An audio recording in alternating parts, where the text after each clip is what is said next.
जब समस्याओं की वजह समझ लेंगे तो उनका समाधान आसान हो जाएगा। गौतम बुद्ध की एक प्रचलित कथा के अनुसार एक दिन सुबह सुबह सभी शिष्य बुद्ध के प्रवचन सुनने के लिए एक साथ बैठे हुए थे। कुछ देर बाद बुद्ध अपने साथ एक रस्सी लेकर आए। तथागत के हाथ में रस्सी देखकर सभी शिष्यों को हैरानी हुई। बुद्ध अपने आसन पर बैठे और उन्होंने रस्सी में एक के बाद एक 3 गांठ बांध दी। इसके बाद उन्होंने शिष्यों से पूछा कि क्या ये वही रस्सी है जो गांठ बांधने से पहले थी। इस प्रश्न का जवाब में एक शिष्य ने कहा कि तथागत, इसका उत्तर थोड़ा मुश्किल है। ये हमारे देखने के तरीके पर निर्भर करता है। एक तरह से तो रस्सी वही है, इसमें कोई बदलाव नहीं है।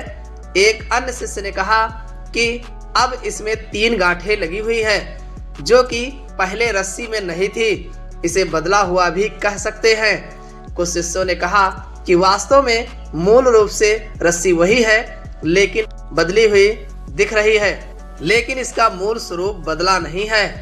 शिष्यों की बात सुनकर बुद्ध ने कहा कि आप सभी सही बोल रहे हैं, अब मैं इन गांठों को खोल देता हूँ। ये बोलकर बुद्ध रस्सी के दोनों सिरों को खींचने लगे। बुद्ध ने पूछा कि क्या इस प्रकार रस्सी की गांठें खुल जाएंगी।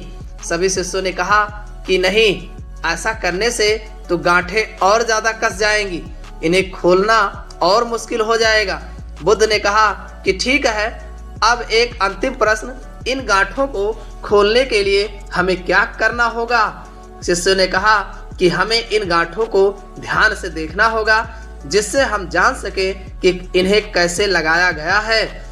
इसके बाद हम गांठें आसानी से खोल सकते हैं। बुद्ध इस जवाब से संतुष्ट हो गए और उन्होंने कहा कि यह सही बात है, हम परेशानियों में फंसे रहते हैं और बिना कारण जाने ही उनका हल खोजने लगते हैं, जबकि हमें पहले समस्याओं के मूल को समझना चाहिए।